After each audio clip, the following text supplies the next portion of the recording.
you have to think about maybe not your entire customer base, but a certain segmented, profitable area that you would want to focus on for your podcast. And that would be something that you can bring in your new audience. We interrupt this program to bring you this important message.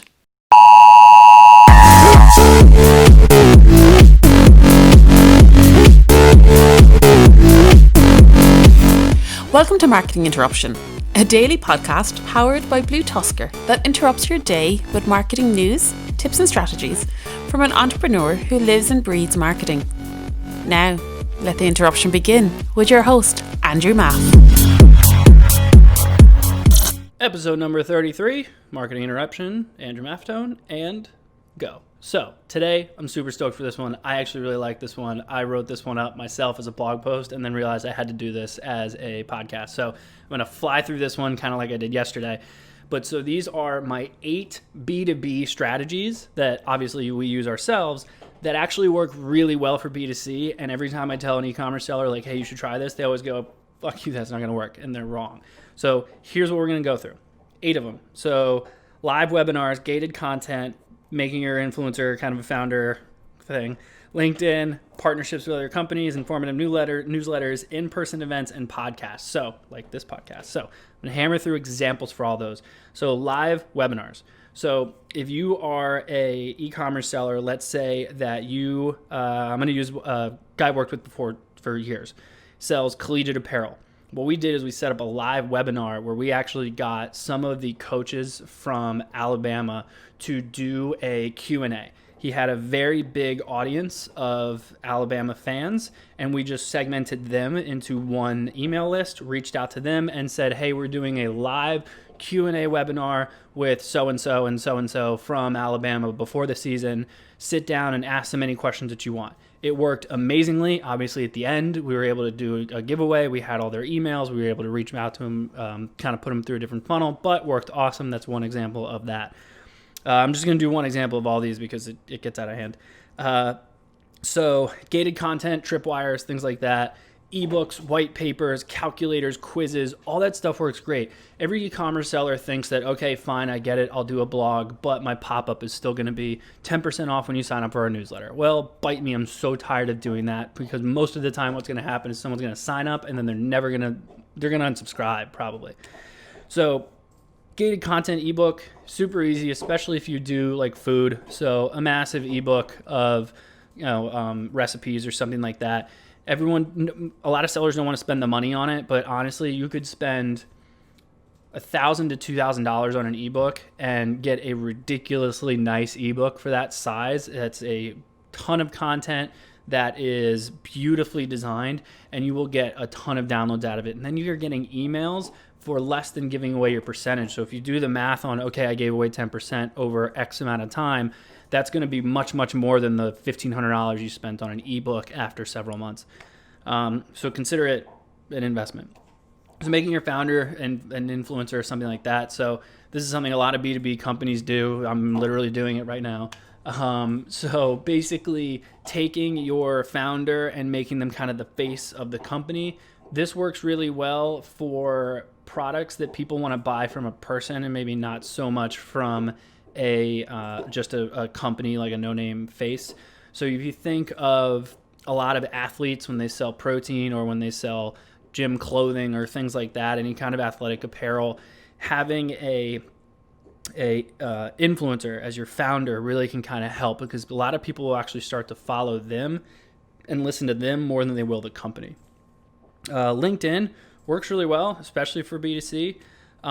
You have the option of retargeting. I still think that it's pretty much maintains a B2B environment. So if you have a product line that fits that, and that could be apparel, so even people who are talking about clothes that you wear in an interview, or maybe business casual party stuff that you're wearing or anything like that, but anything that needs to be relevant to the audience. So as long as you know the audience you're sticking to, LinkedIn can work very well.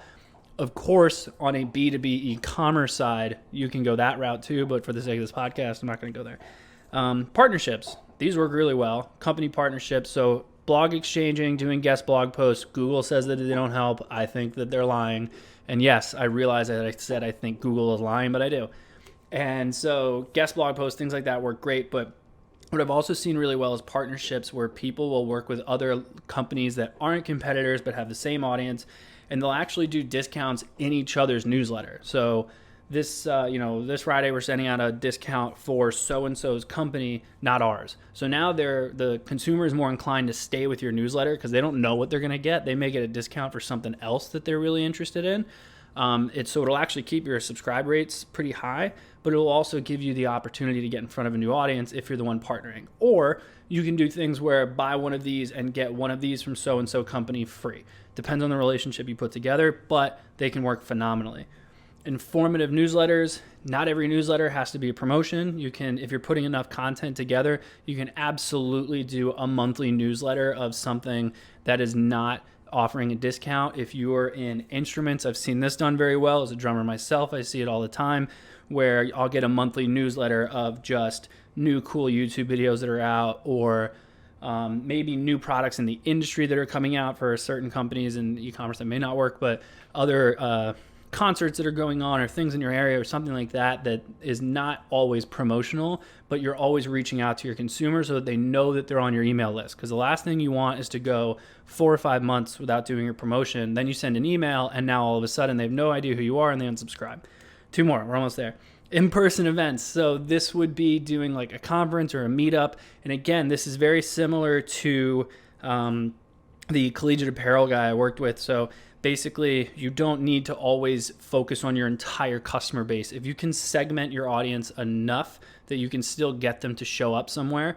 So even if we used him again as an example, we did actually set up a booth at an Alabama game. We set up a booth at a Notre Dame game. There's a ton of different ways that you can do that where you're kind of doing meetups. I've also seen companies that will do a trip that will hit 5 or 6 cities and actually do giant like happy hours or something like that. It's a little bit kind of like they are showing off product, but it's really more of a just bringing like-minded individuals into one place for a good time. And obviously the company is going to benefit from that. Last but not least, podcasts.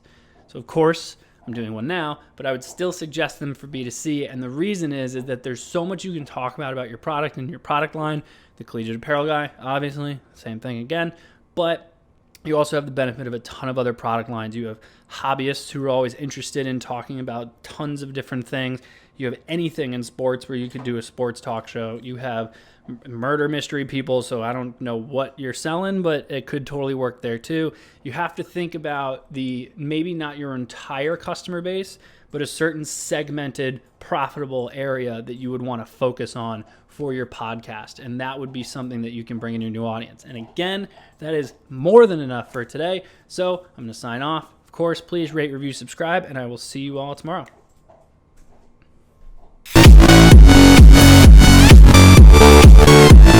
Thank you for joining us for today's Marketing Interruption. Make sure to rate, review, and subscribe to the show.